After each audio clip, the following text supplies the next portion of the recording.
Hello, everyone. Welcome again to our Bible study in the book of Job.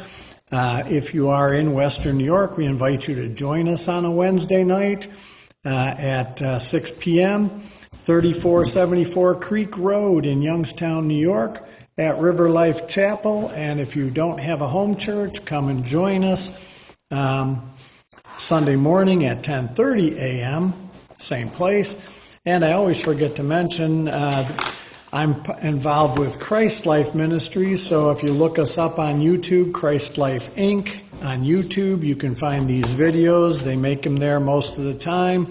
We're also on Facebook, and christlife.online is our website. So join us, check us out. Come on out and visit us, and we pray that the Lord bless you through the ministry of the Bible study tonight and whatever else you might avail yourself of. Tonight we are in Job chapter 40. And in this chapter we are going to hear Job speak again, a few sentences.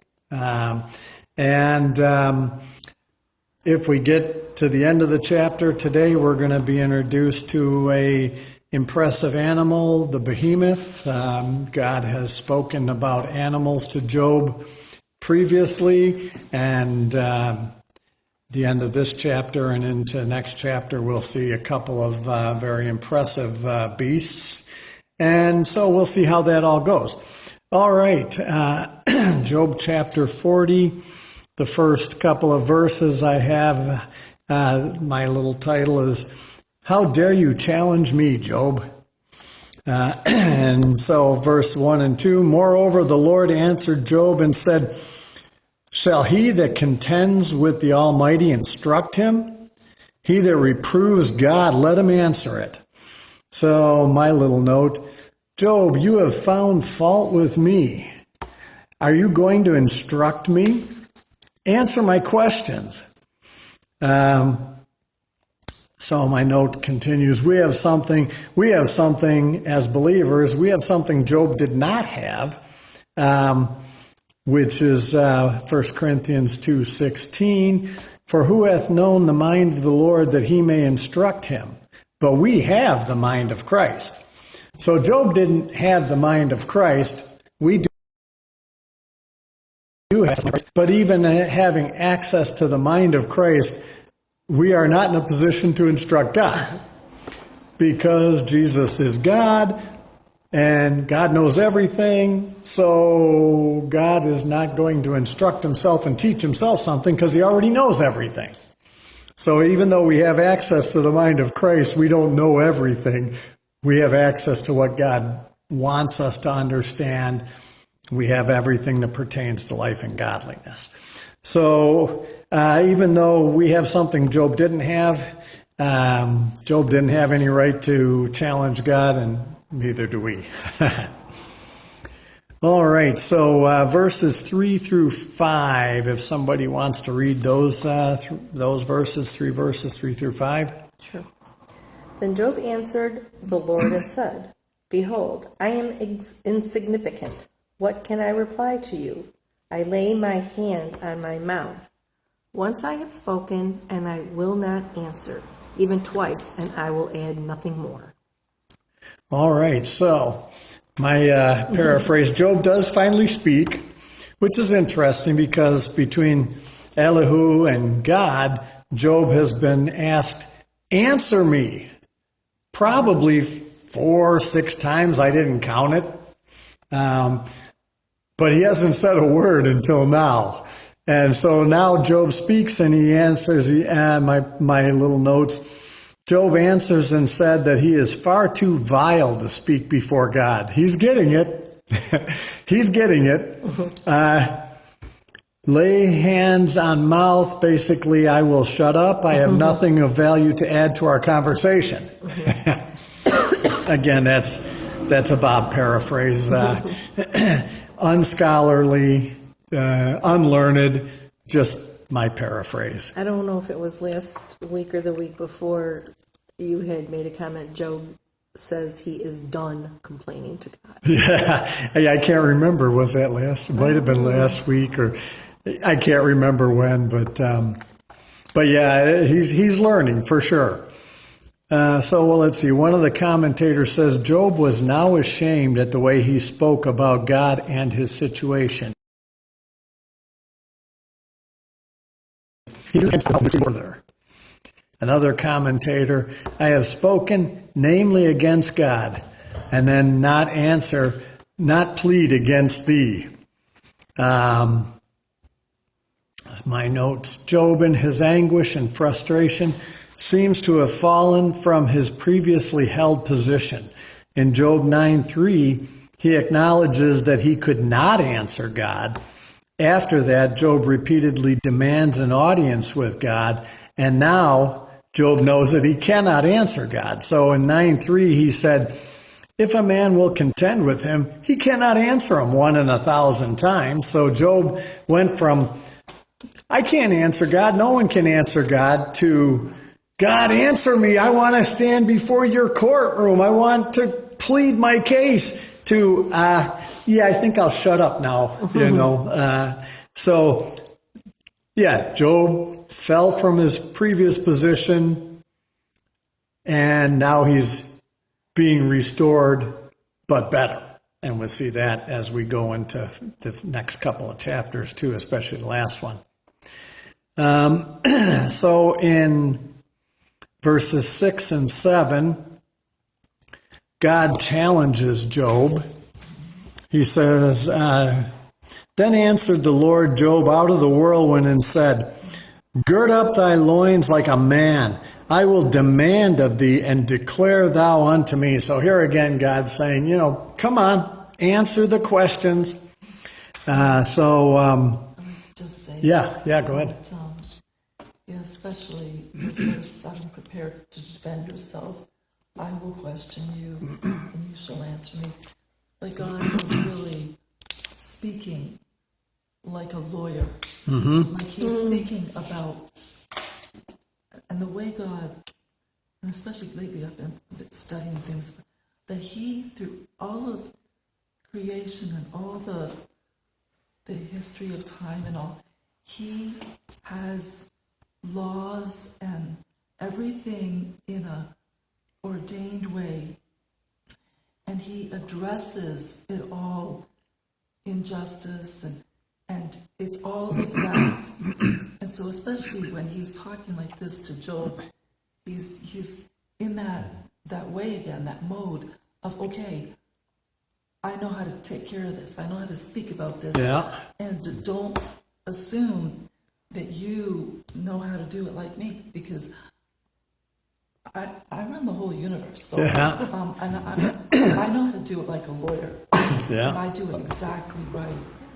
Also, it might be like part of it's also probably because Joe's like, I want to stand before your courtroom, and like, okay, here we go, you're in the courtroom now. Yeah, here you go. So, so one of the commentators, God was still present with Job in the midst of the strong, untamable storm. He had not morphed into a gentler presence. So God's still dropping the hammer, kind of like what Eldina said in court, gaveling, hitting the gavel. Come on, answer, bang, and then compare that with what Elihu said in, God said in Job 38, 3, gird up your loins like a man, and I will demand thee, and answer thou me. Basically, it's a repeat. And girding up your loins is basically, it's a battle term. Dress like a man for war. What is this? Gird up your loins, get dressed. Come on, you demanded an audience. Get ready. I'm going to ask, and you answer. Put on your big boy pants. Yeah, put on your big boy pants.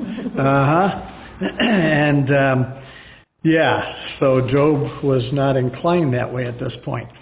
Another commentator, since Job had not only spoken against God, but accused him of injustice, God challenges him to try, could he govern the world? Which Aldina just mentioned too. He's in control of all of it. He's governing the whole thing. Come on, bring it on.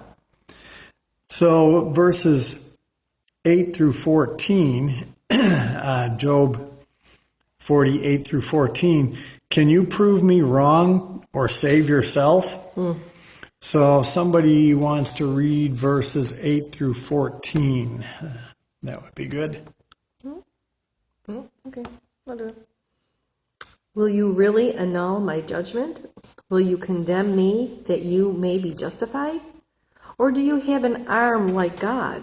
And can you thunder with a voice like his? Adorn yourself with eminence and dignity, and clothe yourself with honor and majesty. Pour out the overflowings of your anger, and look on everyone who is proud and make him low. Look on everyone who is proud and humble him, and tread down the wicked where they stand. Hide them in the dust together, bind them in the hidden place. Then I will also confess to you that your own right hand can save you. All right. So will you disannul my judgment? Will you condemn me that you may be righteous? All righty, Job. So basically, Job, will you contradict God and make him wrong just so you can think yourself to be right? Not a wise approach. Not a wise approach. All right, so one of the commentators, throughout Job's questioning of God, it could be said that he seemed more concerned with the defense of his own integrity rather than God's. This was natural. Job's integrity was under harsh attack, but not good. So it makes sense that Job would defend himself and his so-called friends accusing him of all these vile, horrible wrongdoings that we've looked at weeks past. Also, in my translation it says, will you condemn me so that you may be justified? Nothing new under the sun is what people do all the time. Condemn others to make themselves. As a matter of fact, it goes back to the first self-defense of Adam. The woman that you gave me. It's her fault. No, it's God's fault. You gave it to me. Yeah, right, the woman, she was the intermediary, but the woman you gave me. Yeah. Come on, God, couldn't you have given me a better model? So that's a good point. This goes right back to the very first time God confronted somebody, self-defense, and had blaming God. And what do people do? Oh, this is good. What do people do today? Oh, if God's so good, why is this? Why is that? I got an idea. Stop spitting in God's face and telling him to leave you alone. Maybe things will go a little different. I posted on Facebook, if your life's a mess, it's not God's fault. So, anyhow, this is good. That would probably also be, bringing up the book of Job would probably be a good answer to that. If God's so good, why is this happening? Why is that happening? Or why does he allow this? Look at the book of Job. Always God allowed pretty much the worst thing that could possibly happen to him. To make him better. But so it's like nothing new under the sun. And nobody wants to give God any credit, but they want to give him all the blame. And the problem is when we get to this kind of point where we're saying, hey, God, this is not right, how you're dealing with me. It's because, we see it from our perspective and we hear it from everybody else's perspective, and that's really wrong.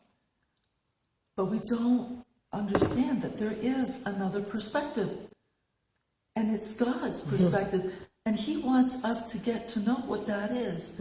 And when we do, that opens up our understanding in so many ways, and we really are free then from such a lack of understanding why we are alive, why things go the way they do, And it opens up that, wow, there is another perspective. And God, he's so big, how could I ever understand anything of him?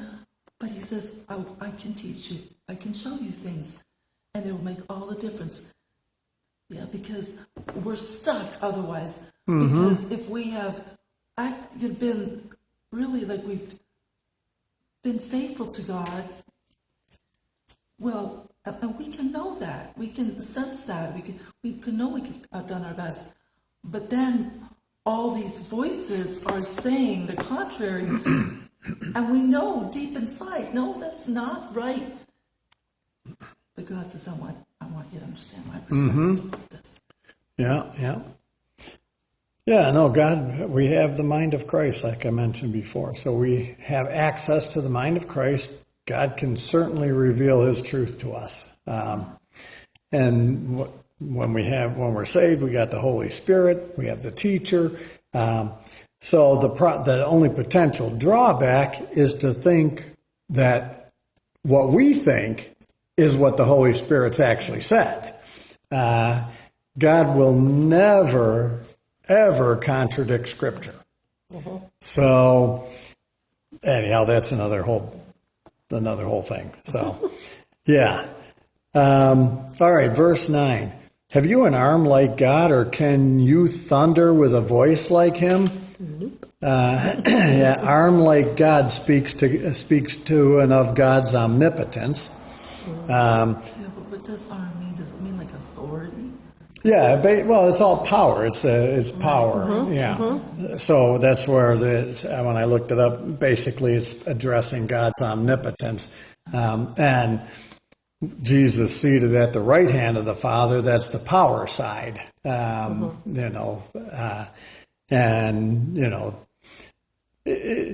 That's prophetic. This is poetic, but the right arm's the power arm. And when God's judgment, the sheep go to the right, the goats go to the left.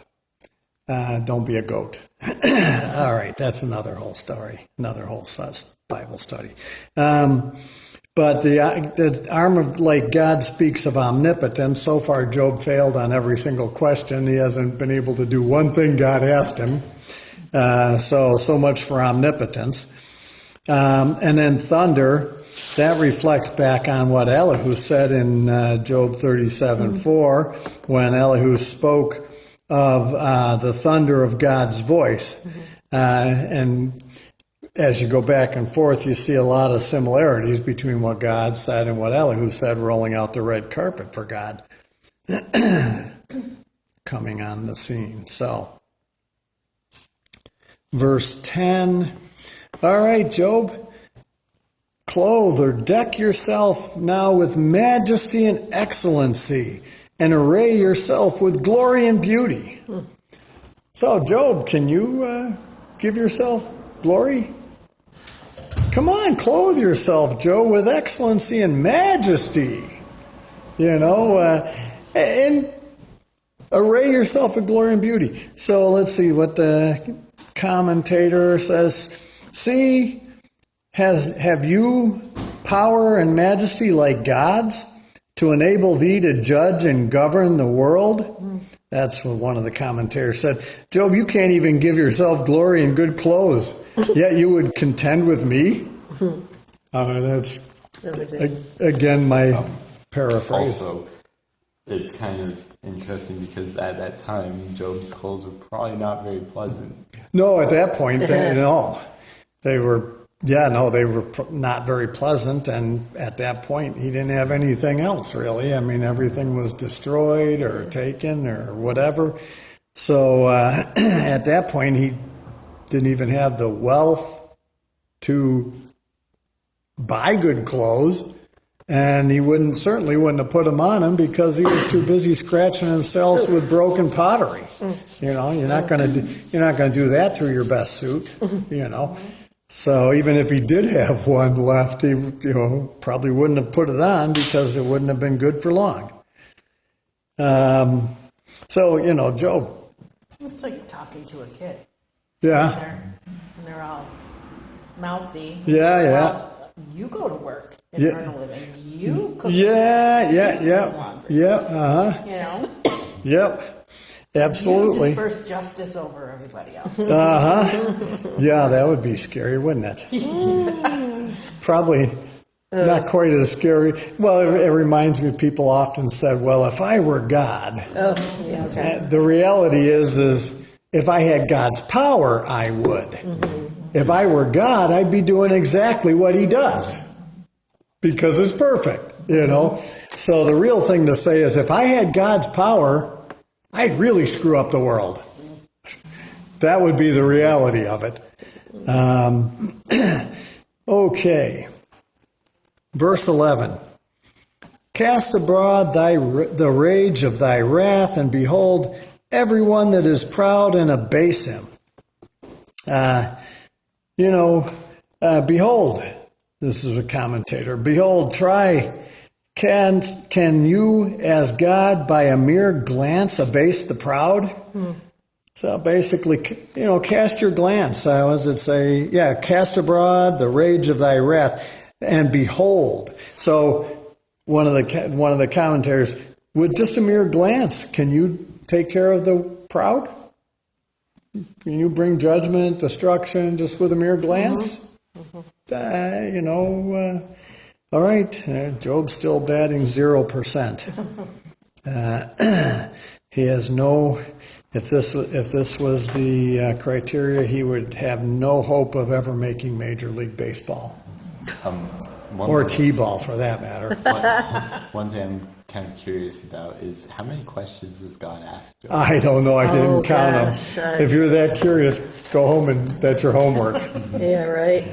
That's your homework. You probably Google it. Somebody's probably actually tallied that up, but my answer would be enough.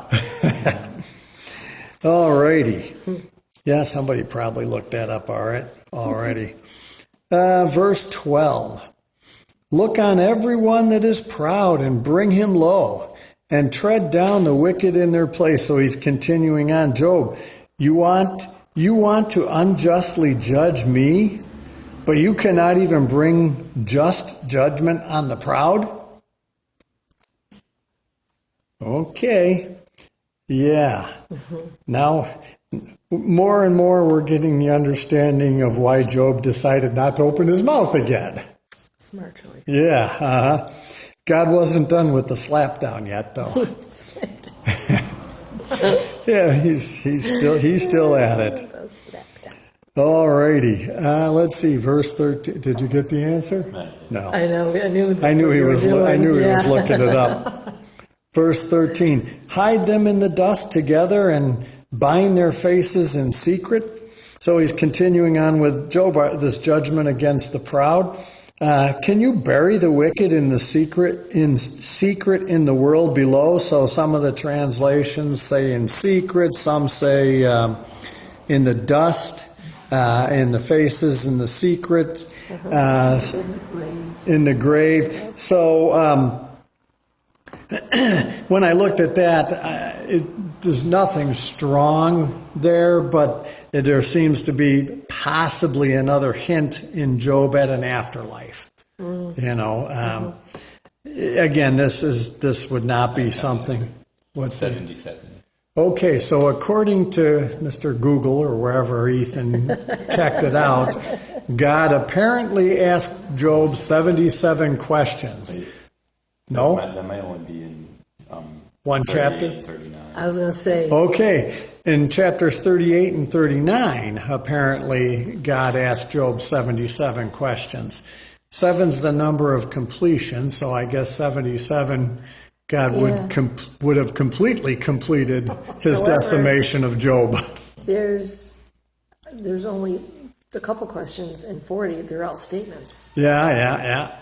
So, suffice it to say, there's a lot of them. I don't know that number of questions has any real bearing. But all the questions are there for a purpose. Mm-hmm. And if anyone's interested, look it up. Yeah, this Bible study is definitely not the be-all, end-all to the book of Job.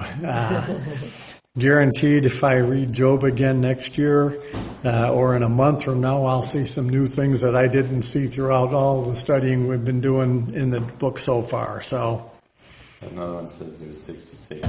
Another one says there's 66. That's the number of man. 6 is the number of man. So anyhow, anybody who's interested, just open your Bible and count the questions.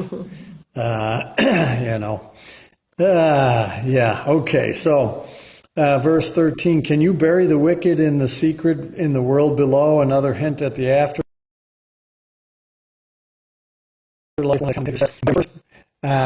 This binding, but it refers rather to the custom of binding a cloth over the faces of a person about to be executed. And the cross-reference that I found to that was Esther 7:8, which happened with, and Haman was fallen upon the bed whereon Esther was. Then said the king, will he force the queen also before me in the house? As the word went out of the king's mouth, they covered Haman's face. So apparently it was a custom prior to execution to cover the face, and that's possibly what's being referenced here. So Job, can you bring this judgment? Can you take care of all this? So how dare you unjustly judge me, God, Job? How can you unjustly judge God when you can't even make just judgment on the proud? Which Haman was definitely proud. So. And they killed his sons too. Oh yeah, the whole family. Oh, yeah. The whole family on the gallows. Yep. Haman built that they himself. built for Mordecai. Yep. All right. So now on to 14, and I did not really think we were going to make it this far, but a lot of it's been a bit repetitive and a bit. So now we're going to look at Behemoth. This is, I think, going to be fun. I will say right now that... What? I'll get pens for everybody who needs them. Yeah, you can grab pens or pencils. Wait, I'm okay, I've got it. there's another pencil There's here. a pencil here. Yeah. So it looks like we need one more pencil. Here's another pen. Here we go. Here we go. All right, so... Let's take kind of right over. So we have, for those interested in wondering why we are getting pencils, I produced a little checklist as we go through Behemoth's attributes, and we're going to take this little scorecard and have a little fun. And as we look at each attribute, we're going to kind of say, well, yes, it could be this, or no, or probably not that. So I'm going to tell you right now that we are not going to solve the debate as to what Behemoth is. I looked into it, and I think we'll see as we go through some of the attributes of Behemoth. We're going to see, even as we study ourselves, we're probably all going to have our own ideas, our own opinions, which is fine, because the main point is, Job, I created Behemoth, I created you, and you ain't nothing compared to what I do. So that's the main point, but I think it'll be kind of fun to look at this Behemoth, and, it's in the Bible for a reason.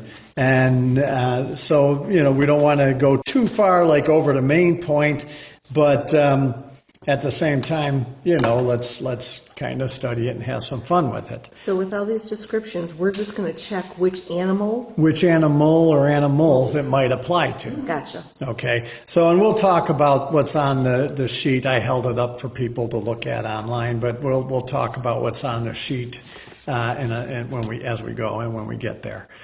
All right. So, Behemoth shows up in God's discourse now.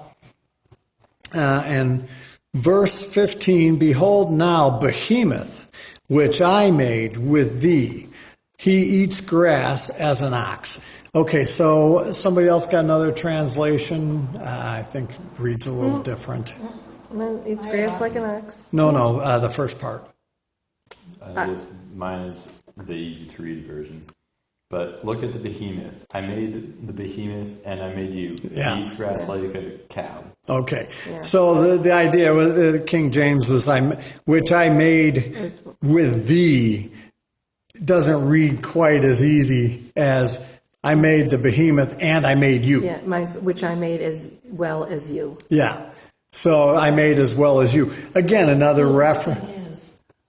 The thing is, the animals and man were created on the same day. Same thing. Yep. I was just going to say it's another reference to creation, which we'll see where we go, because I got a whole bunch of notes on that, which we definitely won't get to tonight. But the book of Job ties into so many references, ties into the creation, the flood account, different things like that. It may be, we'll see how the Lord leads, it may be worthwhile jumping into. Probably not tonight. I would say definitely not tonight. So my notes, Job, you can't do anything I've asked. What about the behemoth? I made him just like I made you. Can you make either, man or beast? And this massive, huge beast eats vegetation like an ox. So it's like, let me continue reading my notes before I get too far off base. So, what is the behemoth? The answer is debated and is not inarguably settled. Some say hippo, some say elephant, some say dinosaur, some say mythical, others say a unique animal created for a specific purpose. My first comment on all of that is I definitely think it's not mythical. Right. Because all of the other animals God talks about are real. Mm-hmm. And yes, the book is poetry, but it wouldn't make any sense for God to make up some kind of mythical beast and ask Job about it after he said, I created it. And Job's like, quick question about it. What is a behemoth? I've never heard of this. Yeah. So, God just finished saying he created it, and some people want to say it's mythical. So I would be inclined to just throw out the mythical option. I think there may be some things we could, that's probably the only one that you could, I think, summarily throw out. There may be other thoughts out there, but those are the main ones: hippo, elephant, dinosaur, and unique for this event, this purpose. Which, again, Job would have to be aware of this thing. So I'm not sure. All right, so those are the main options that are out there. Let's see. One of the commentators says the precise identity of this animal named Behemoth is debated. Most think God had in mind what we would call the hippopotamus, one of the largest, strongest, and most dangerous land creatures in the world. A different commentator says Behemoth. The description in part agrees with hippopotamus, in part with elephant, but exactly in all details with neither. It is rather a poetical personification of the great pachydermata or herbivora, eats grass. Mm-hmm. The idea of the hippopotamus being predominant. So there's two different commentators, both leaning towards the hippopotamus. One of them saying the descriptions don't perfectly fit the hippopotamus and don't perfectly fit the elephant. And as we go through, I almost think, don't perfectly fit a dinosaur per se either. All right, as we go, We'll look at that a little bit more. But so bottom line is, by the end of this video tonight, we will not have solved the age-old debate of what Behemoth is. I do believe we can learn one or more of the primary reasons God's speaking to Job about him. All right, so we've got our little cheat sheets here, our little scorecards, and they have on them the hippo, elephant, dinosaur, or other. I put mythological on there, but we're going to kind of throw that one out. And these are the attributes that I pulled out as we read through. It's possible we may come across some others. And so let's see where we go. Verse 16 says, eats grass in 15. Oh yeah, eats grass. Okay, right. Good catch, Ethan. So the very first attribute is he eats grass. So out of these hippo, elephant, dinosaur, or other, you can just put a check mark or an X in each one that appropriately is a vegetarian. All right. So. It's not a one only. I mean, it's not a one only. It's not. No. Okay. No. The idea with this is it's not a one only, folks. The idea is, as you can see, I checked all four of them, because the other and the dinosaur are both possibles. And we know elephants and hippos pretty much are vegetarians. Hippos will occasionally eat bits of meat, but generally they're vegetarian. On that topic, there's even deer will sometimes eat dead birds because they need a bit more protein than they normally get. Yeah, so pretty much almost every animal will eat some things outside of their normal diet from time to time to get extra things that they don't normally get. Yeah, so at this point, there's no right or wrong answer on this, folks. This is just for a little extra fun. No right or wrong answer. But as we go through and look at it, I look up some of the words and some of the definitions, which hopefully will help with our check marks. But there's no right or wrong answer. Like I said, you can believe any of these that you want to. I know.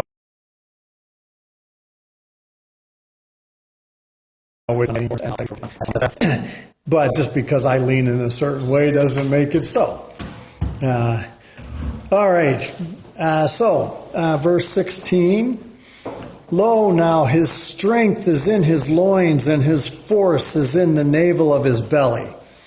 So strength, by definition, Strong's Concordance, to be firm, vigor, literally force.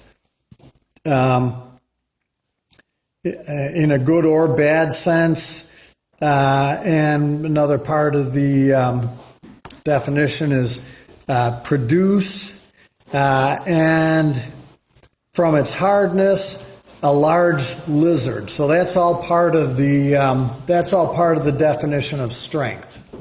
All right.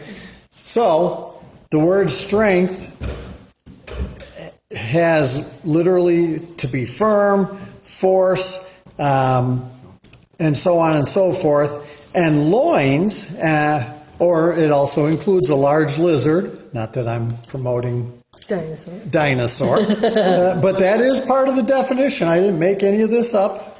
Just doing my homework.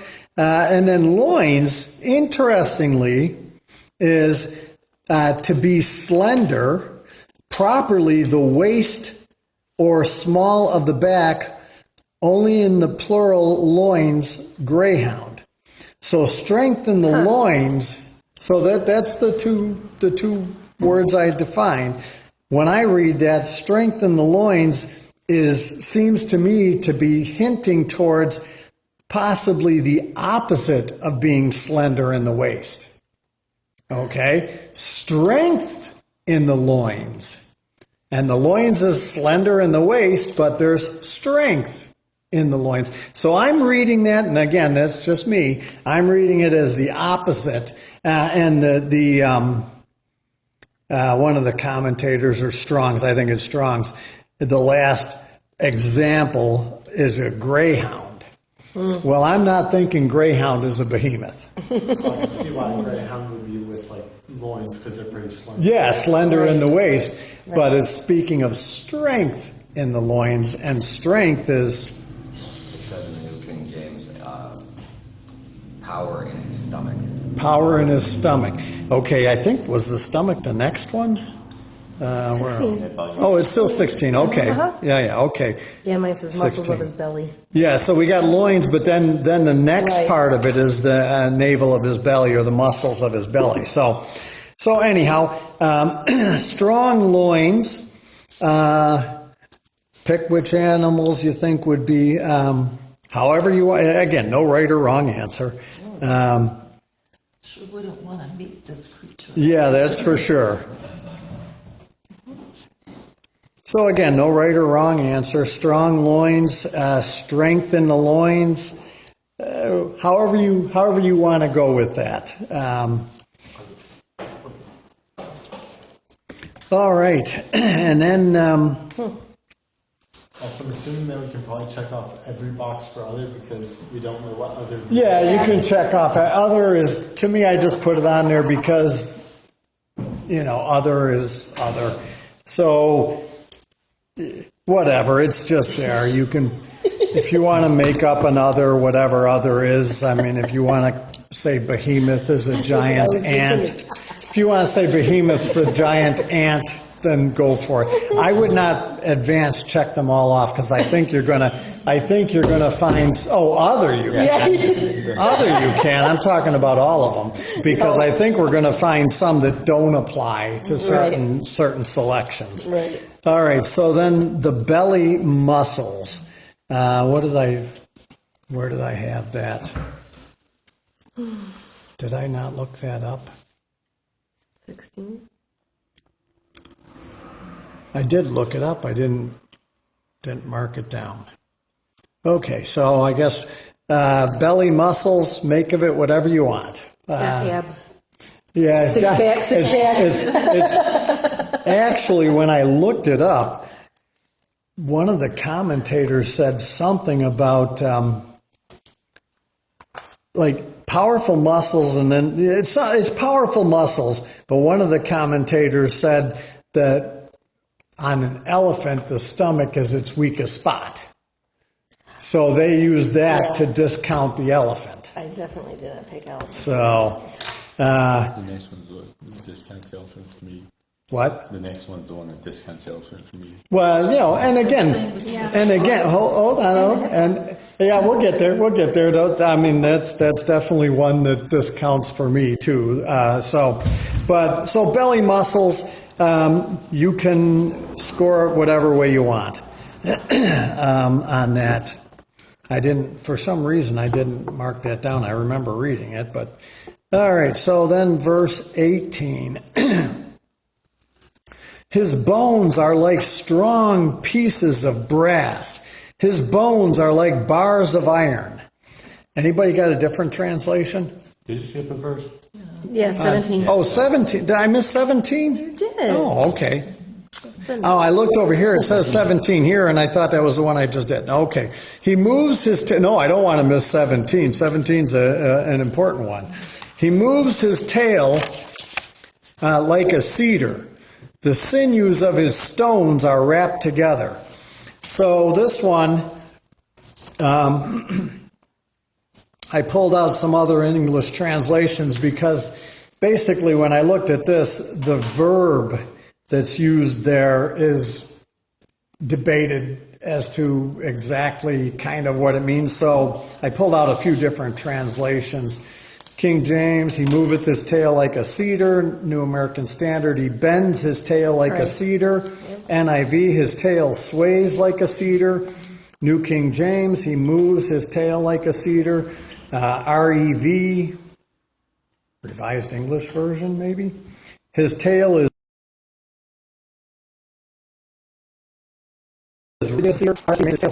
RV, he moves his tail like a cedar. So some different thoughts, different translations on there. the thing to remember as we look at Bible translations is a translation is a translation. God promised to protect and preserve His Word forever. The original language words are what He's protected and preserved. All the ancient manuscripts, with very, very few exceptions, have the same word. So every time an ancient manuscript is found, a word from Job 40:17, that verb is always that verb in every single ancient manuscript that's found. So the original word's preserved, how it's translated changes. Right. Which is critical, because if we don't have the reliable original words, what are we making translations from? If we don't have the original, we can't make a translation. Now, we don't have the autographs, which are the actual original documents written. But God promised to preserve His Word forever. So every Hebrew, Greek, Aramaic, and Chaldean word in the Bible has been preserved by God forever. Now, once you get one level above that to the translations, that's where you start getting arguments. But if we can't agree that the original words have been protected and preserved, we're standing on sand. We're building our house on sand. And that's why I like to use a lot of different translations. I have a little project on the go that I'm kind of looking at how certain Bibles are translated. The King James was translated with 47 Bible scholars. I just glanced at the English Standard Version was translated with over 100 Bible scholars. So when you use those two translations alone, you're looking at the work of about 150 legitimate Bible scholars. Okay? And trust me, you don't get two Bible scholars in a room and they agree on everything. Mm-hmm. So anyhow, thanks, Job. All right, so verse 17, like a cedar, so a commentator, like a cedar, as the tempest bends the cedar, so it can move its smooth, thick tail. But the cedar implies straightness and length, which such as does not apply to the river horse's short tail, but perhaps to an extinct species of animal. Okay, so you can score the tail like a cedar. That to me would be elephant. I don't think elephant or hippopotamus. So do hippos. Yeah, hippos only have very short tails. Yeah. I don't think elephant. I'm thinking it's long. It's I don't sway more. Elephants can sway more. My inclination is I'll tell you now. My inclination is dinosaur, and you guys can agree or disagree. And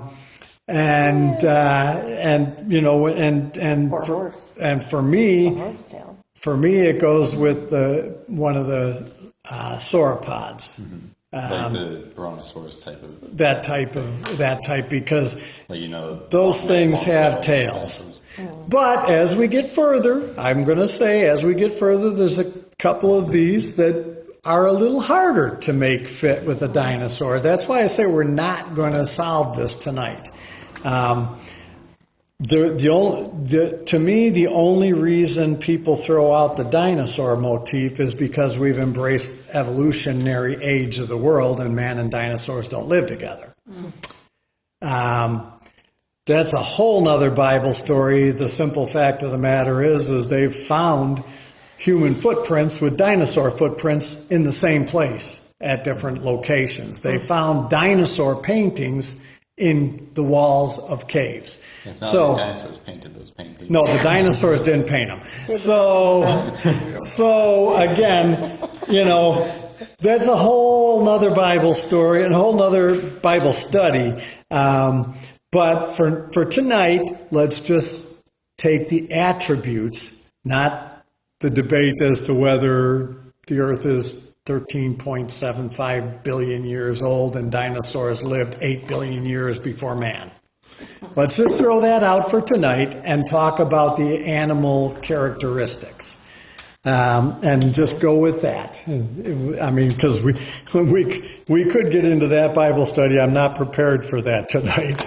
And that would be maybe just a little off topic for Job, even though Job's taking us there. It's not the main point of Job. And it'd be a long study, too. And it would be a long study, and we would not solve that debate tonight either. So for now, let's just score the attributes. And you score them any way you want. Like I say, no right or wrong answer. And then the thighs or sinews, which I think is also 17. Somebody else have a translation that does not say stones? Mine says thighs. Okay, yeah. His leg muscles are very strong. Leg muscles are very strong. Okay. Sinews of his thighs are knit. Yeah. So King James says stones, which I looked it up, and it equals thighs. Yeah. So basically, it's ligaments. Yeah. Muscles. Yeah. He's powerful. Right. All right. So the thigh sinews are powerful.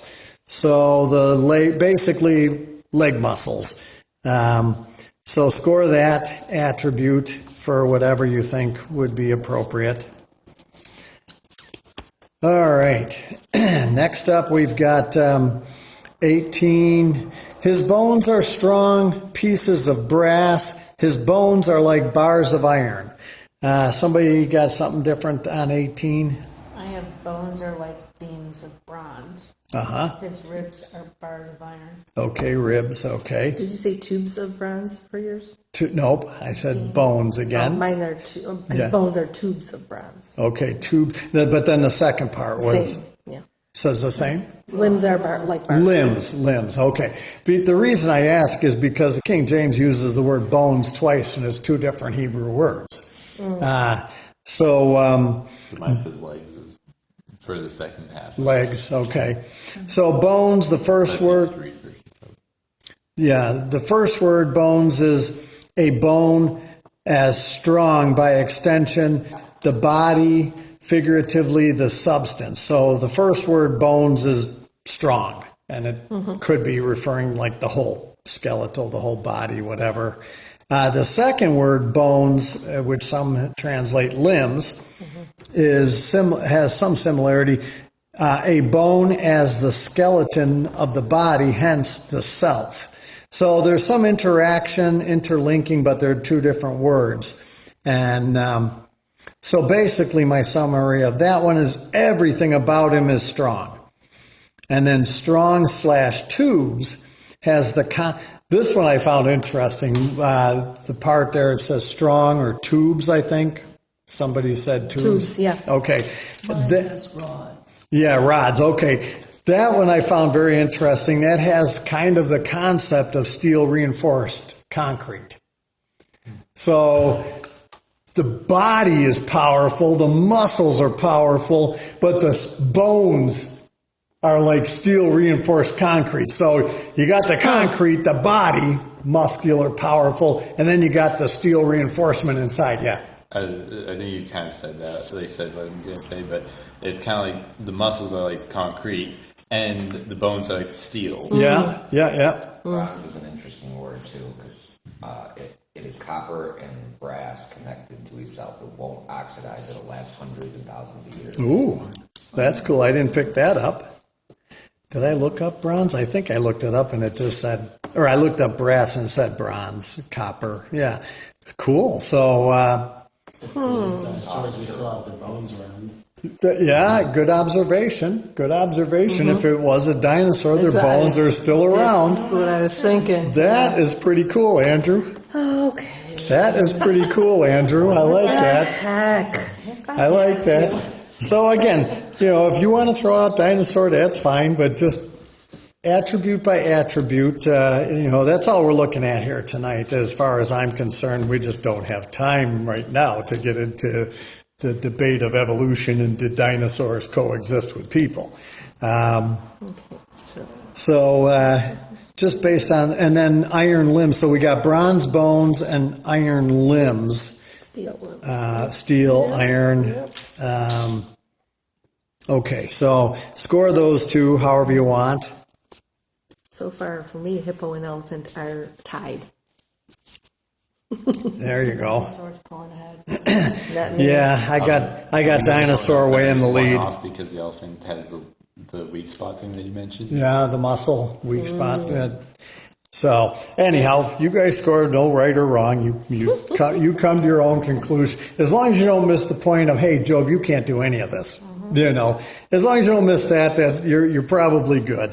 You know, and greater minds than mine have debated this throughout the ages. So, you know, like I said. If we could solve it tonight, someone would have solved it a long time ago. Yeah, exactly.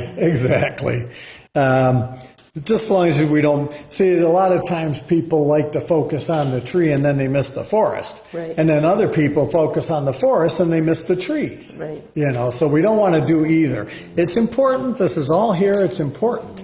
But, you know, get the whole picture. All right. So the next thing is, now this is going to be interesting, I think. The next verse is 19. He is the chief of the ways of God. He that made him can make his sword approach unto him. All right, so another translation. Mine says, the behemoth is the most amazing animal I have made, but I can defeat him. I like that translation. Okay. Mine says, he is first of the ways of God. Right. Let his maker bring his sword near. Yeah. Okay. All right. So that's kind of interesting. It says only he who made him can bring near his sword. Yeah. So basically, the latter half the latter half's a bit easier. Again, remembering it's poetry, but the latter half is a bit easier to take. Basically, it says, let's see Okay. Well, let me not get ahead of myself. We'll deal first with the first part. So, chief or first of God's, he is the chief of God's way, the first of God's works, as so one translation will say. What in the world does that mean? I mean, the first of God's works is, let there be light. I mean, so what is the first of God's works? What does that mean? So I looked that up. Chief or first, Strong's Concordance says the first in place, time, order, or rank. Yeah. No, go ahead. No, you go ahead. And that's what I was thinking. The order, even though they were all created on the same day, I'm thinking the dinosaur because it was billions of years ago. That's a possibility. You know what I mean? That's a possibility. You're almost, and it's like, and the only way they were destroyed was through a meteor. They couldn't be destroyed by humans. Yeah, and we're getting back. We're getting back to where I don't want to go tonight. We're bringing into it now so-called science. Let me just say it that way. And that's okay. That's okay. No, that's okay because that's something that needs to be tackled at some point. It definitely does. So when I looked it up here first in place, well, I don't know about that. They're all in the same place. First in time, they were all created on this. Maybe it's about ranking. That's where I'm going. Because it wasn't the first thing, because especially if he created the creatures on like the sixth day. Right. But he is just so proud of this. And he used all the attributes all together to make this grand creature. And he's proud of it. Yeah, so I'm thinking, did you have some? I'm going with the rank aspect, and what I looked it up is, so let's see, context. In what way could the behemoth be first? And we've talked here, by rank. When I look at it, I'm thinking in terms of size rank. So if you have a pumpkin contest, who's the winner? The biggest. Of course. So that's where I'm going, and I'm not the only one. Let's see here, which again leads me to the sauropod type creature. One of the commentators said, well, this is about the sword, can make his sword to approach, rather has... Okay, so again, the debate is on. So the commentator can make his sword to approach, rather has furnished him with his sword, namely the sickle-like teeth with which he cuts down grain. So again, this commentator is going with hippo. But he also, the same commentator also earlier said it could be an extinct creature. Right. So he's arguing with himself. So just to show you how this goes, I actually copied from the Amplified Bible. It says, the hippopotamus, in parentheses, is first in magnitude and power of the works of God in animal life. Only he who has made him provides him with his sword-like tusks, or only God who made him can bring near his sword to master him. So the Amplified Bible, the classified Amplified Bible is going, well, it's got sword-like tusks, or it might mean that God, only the Maker can take him out. And that's kind of what different versions that were read. But hippos don't have tusks. Like they have. They got great big teeth. But they don't have. Yeah. So. What? Also, to me, their teeth don't really look like they're designed for eating grain. Like if you're eating grasses, you need like longer teeth to be able to cut through. They're designed for fighting. Well, their teeth are for like fighting or like eating like larger fruits. Right. Yeah. Well, they mainly use them for fighting, I think. Right. I don't think they chew their food. I think they probably get most of their food in the water. Yeah. Right. Yeah. So anyhow, I just brought that in to show. Even the Amplified says about the sword-like thing. Yeah. Well, the Amplified goes with the hippopotamus. Right. It's on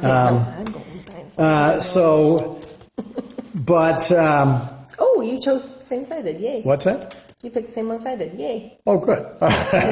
First of the works of God. So with the, where am I now? I'm getting lost. 20. Oh, no, hold on. Sickle. Okay, yeah. So the Amplified, even in the Amplified, it says hippopotamus, first in magnitude and power. I don't know. That's a little arguable. I mean, a hippo versus an elephant. I think I'd probably put my money on the elephant. So is it first in magnitude and power? Magnitude? I think not, because the elephant's bigger. So I'm not going with hippo on that one, but the Amplified says the hippopotamus. But then at the end of that same verse, sword-like tusks, which could be either the hippo's teeth or maybe the elephant's tusks, or it says only God who made him can bring near his sword to master him. Which would sound like dinosaurs. Yeah. So, like I said, we're going to have fun with this. Everybody's free to keep their own opinions. This is not the end of the world. I know how this is going to go next week with the Leviathan. Oh, Leviathan. I haven't even started that one yet. I've heard him say it a couple I've heard Joe say it a couple times. Yep, I haven't even started. I didn't even look to see that either. I just said Leviathan when you were just He's next. Yeah, he's next. So, yeah. All right, so hold on here. Let's see if we can finish this up because So verse 20, surely the mountains bring him forth his food, where all the beasts of the field play. All right, so who gets their food from the mountains? A goat. Not the hippo. I'm thinking not the hippo. No. Dinosaur. Elephants are not normally known in the mountains. Dinosaurs. But the big They're- neck could. That's what I'm thinking with the long necks. But then again, I hear mountain and grass, I think of goats. Yeah. Well, my vote is dinosaur. Goat's definitely not a behemoth. I'd have to slap that one down. Unless it's a giant goat. Unless it's a giant goat. I dinosaur. Okay, so, and then where the field, this is kind of interesting. Where mountains provided food. The commentator beasts, where the beasts play, a graphic trait, though armed, he's leaning again towards the hippo, this one. Though armed with such teeth, he lets the beasts play near him unhurt, for his food is grass. But to me, the hippo doesn't make sense because they're often like water. Or near water holes. And also, about the letting the beast play near him because his food is grass. A lot of people die from hippo attacks. Yeah. They're really They're touchy vicious. animals. Oh, yeah. Yeah.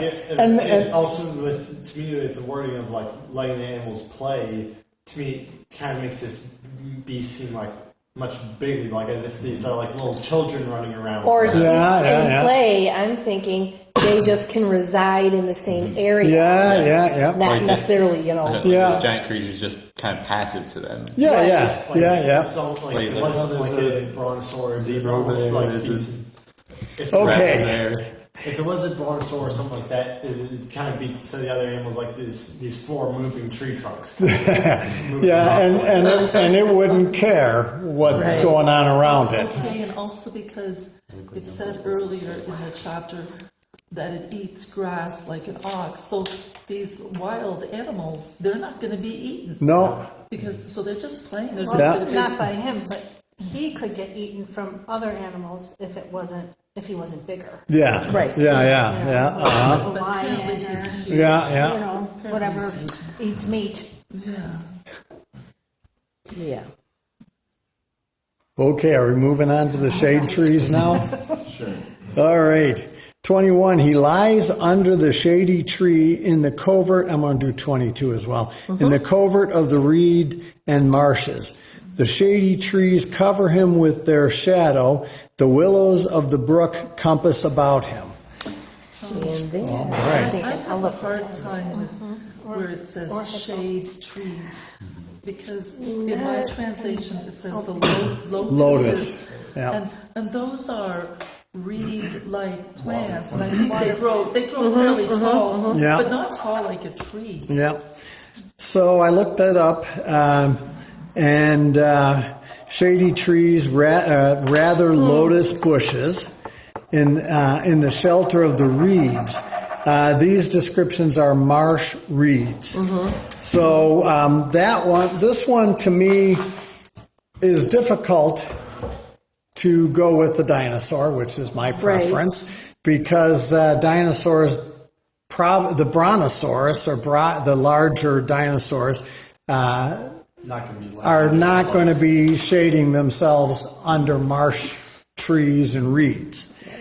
Unless the marshes were much. Well, so I looked it up. This is interesting. I'm not trying to defend my position, but I looked it up and reed defined. Strong's says a reed as erect by resemblance a rod, especially for measuring, and a marsh is a swamp. Outline of Bible usage has, along with the Strong's Concordance, there's a section, outline of Bible usage, has a reed defined as a unit of measure, 6 cubits.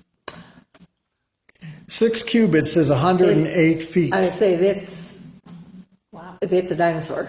6 cubits is 108 feet. Yeah. So then I was like, okay, well, kind of interesting. Again, I don't want to push my point, but I looked it up, and I don't have all that there. the tallest sauropod was a Barosaurus specimen at 72 feet tall. So if the reed was 6 cubits, it's bigger than that. 108 feet is significantly taller than 72 feet. Interesting. So, for my scoring, I'm putting a question mark under dinosaur because I'm still hard pressed with this description to say dinosaur at that point, but I'm not ruling it out just because of that description. Okay, Couple more, and we're done. Didn't think we were going to do all this tonight. So, verse 23. Behold, he drinks up a river, and hasteth not. He's not bothered. He trusts that he can draw up the Jordan into his mouth. Yeah, that's hippo. So that one, basically, turbulent river water means nothing to him. Right. And he trusts he can drink it up with his mouth. Okay, that's what I want. I don't know how much water a dinosaur can drink. But I would assume it's more than a hippo or an elf. That's how thirsty he is. So, How much salt did you eat there? let's see what I got out of that here. He is not afraid in turbulent waters. They are no threat to him.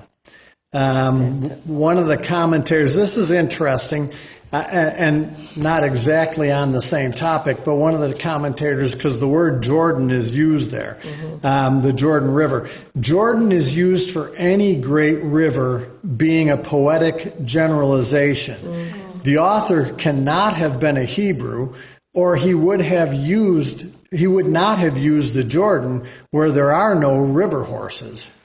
He alludes to it as a name for any river, but not as one known to him, except by hearsay. So Job, he wasn't a Hebrew? Job was not a Hebrew. The first Hebrew in the Bible is Abraham. And in all likelihood, Job existed probably just before Abraham, or maybe a contemporary of Abraham, but Abraham was not yet known. So Job would not have been a Hebrew. So he could have been the author. And then the last verse, basically, Job, can you capture and lead this animal like an animal like this? That's not happening. All right, we went a little over tonight, but it was a lot of fun looking at the different attributes and kind of scoring it. So, all right, folks. Next week we'll have more fun like this, Leviathan. Oh boy, that one's going to be fun. All right, thanks for coming.